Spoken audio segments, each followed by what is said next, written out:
Une fois par mois, Adel Kamchong se rend dans un grand supermarché de Douala. Cette femme au caractère bien trempé n'est pas ici pour faire ses courses. C'est la visite de routine en fait. Je suis avec mon responsable commercial, je vais regarder les rayons et voir si tout est conforme. Adel Kamchong est à la tête de Tropic Industries, une société qui distribue les marques internationales au Cameroun. Huile, mayonnaise, produits d'hygiène, c'est elle qui importe les plus grandes marques. Alors pour qu'elles se vendent, elle ne néglige aucun détail. Là, on était à 5. Là, maintenant, il se réduit. On n'a que 4. Je vois que celui-ci t'a bouffé. OK? C'est clair. Comme vous pouvez le constater, hein, c'est une guerre des rayons. C'est-à-dire que s'ils ne font pas des visites permanentes comme ça, vous allez arriver que les concurrents vous ont poussé derrière et puis ont mis leur marque en avant. Donc, tout le temps, il faut être actif, il faut regarder, il faut vérifier.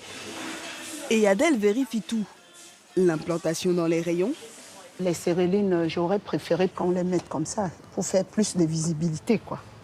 La qualité des produits. Ça, c'est pas bon. Je suis pas contente sur les détergents, là. Il faut sortir ça des rayons. C'est déjà coagulé.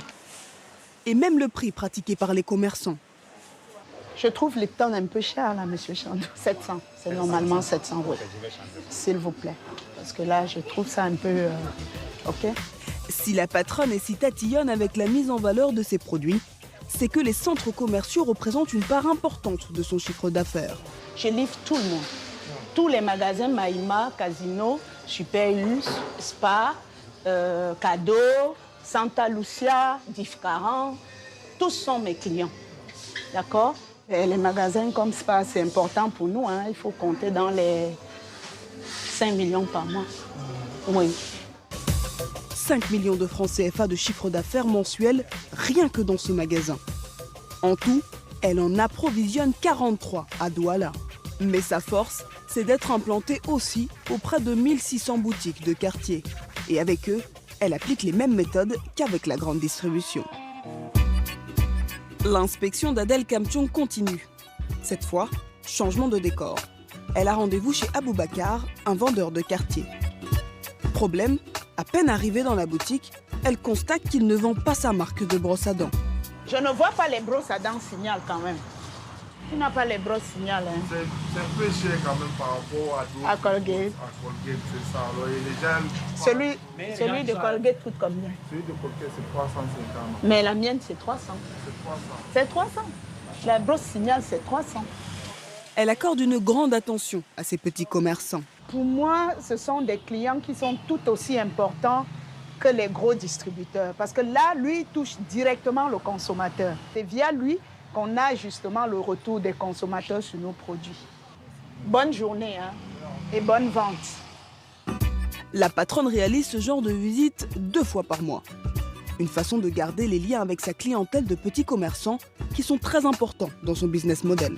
L'avantage pour la société, c'est qu'on a immédiatement le cash. Ces petites boutiques, c'est pour ça qu'ils sont très importants pour nous. Parce que, vous savez, les gros distributeurs, ce n'est pas du cash flow tout de suite. Hein. Vous livrez et puis vous avez des délais de paiement. Parce que c'est des gros porteurs.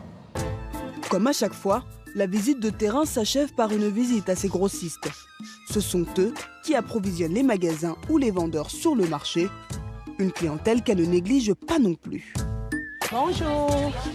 Et là encore, la patronne n'est pas satisfaite. Il faut mettre les prix, ma chérie. Puis la douzaine de Signal. Combien? 3200. Chez les grossistes, le plus important, c'est le prix. Comme il n'est pas affiché, Adel y voit un obstacle à la vente. Quand le client arrive, c'est le prix qui détermine parfois l'achat, tu vois. Donc, quand il n'y a pas de prix, là, c'est problématique. Le client ne sait pas à quel sein il est voué, quoi. Alors, elle va faire le travail elle-même. Et les moyens? Les moyens, c'est 11 000. D'accord, tu mets le prix, là. Après l'inventaire, direction le bureau du patron. Et Adel n'est pas venue ici par hasard. Et par rapport aux dernières factures, tu as quand même un petit retard. Ça va se résoudre, madame, ça va se résoudre. Tu peux même pas me faire un petit chèque aujourd'hui, là? Je vais faire le chèque, mais je pense que pas devant le monde entier. Quand nous serons en offre, comme d'habitude. D'accord. Il faut comprendre. Vous savez, quand un distributeur en général, accusent un petit retard, c'est qu'il y a un problème. Et je viens comprendre, je viens résoudre les problèmes. Avec ses clients, Adèle Kamchuang joue à fond la carte de la proximité. C'est son moyen pour les convaincre et selon ce commerçant, ça marche. Avec Madame Adèle, c'est encore c'est particulier, vraiment. Elle est proche, elle nous écoute, elle est là, elle suit vraiment l'activité. Une proximité que la patronne n'a pas de mal à appliquer car elle a commencé tout en bas de l'échelle. Avant d'être la PDG de Tropic Industries, Adèle Kamchuang a gravi tous les échelons de l'entreprise. Elle a commencé comme stagiaire. À l'époque, elle s'occupait du téléphone. Quand j'ai commencé mon stage, c'est ici j'étais. Et je me suis retrouvée en haut. Donc aujourd'hui, je suis PDG, donc allez, tu peux le faire.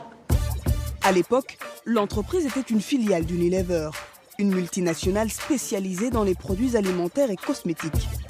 En 2010, la multinationale décide de se retirer du Cameroun et cède les rênes à ses directeurs. Adèle Kamchuang est alors directrice générale adjointe.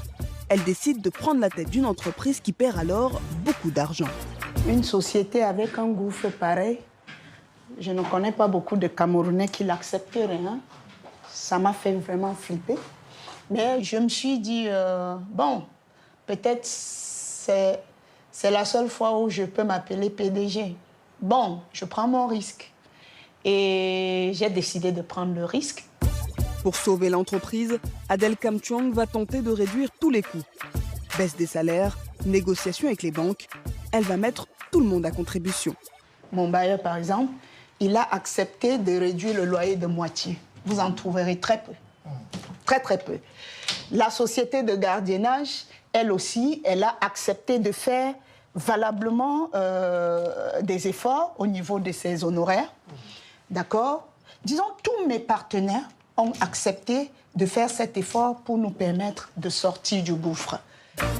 Grâce à cette stratégie, en 2 ans, Tropic Industries parvient à renouer avec les bénéfices.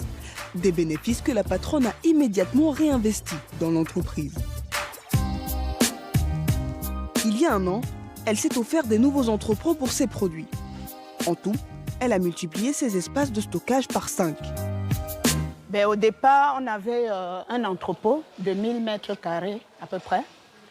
Et aujourd'hui, on a 3 entrepôts, dont celui-ci, avec une superficie d'à peu près plus de 3000 mètres carrés.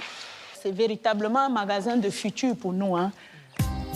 De nouveaux entrepôts qui vont aider la patronne à développer son entreprise, car elle compte bien changer de modèle. Ne plus seulement importer les marchandises, mais les produire. Et pour cela, là encore, elle est en train d'investir. Nous allons, pour un départ, faire déjà de l'ensachage local. Et puis, progressivement, amener les machinistes et les producteurs à aller de la matière première jusqu'au produit fini. Des machines qui vont lui permettre de produire du riz, des produits ménagers ou encore des infusions. La patronne se donne 1 an pour développer sa propre gamme de produits. Un pari difficile, mais qui ne fait pas peur à celle qui a réalisé l'exploit de passer de stagiaire à PDG.